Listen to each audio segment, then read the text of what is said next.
See, I need the guys to understand something very clearly. It is not every cough you have that requires cough syrup.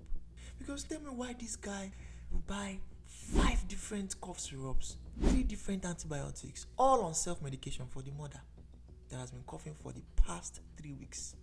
For what? After so many investigations, guess what was causing the cough for the mother? Her blood pressure medication. All they needed to do was just take the mother to the hospital. The doctor checks the drugs, changes one of the drug to another one, and that's all. Cough stops within 2 days. You see, when we tell you stop self-medicating, stop abusing drugs, stop misusing drugs, you think we don't know what we are saying. Cough can be an asthmatic symptom. Cough can be tuberculosis.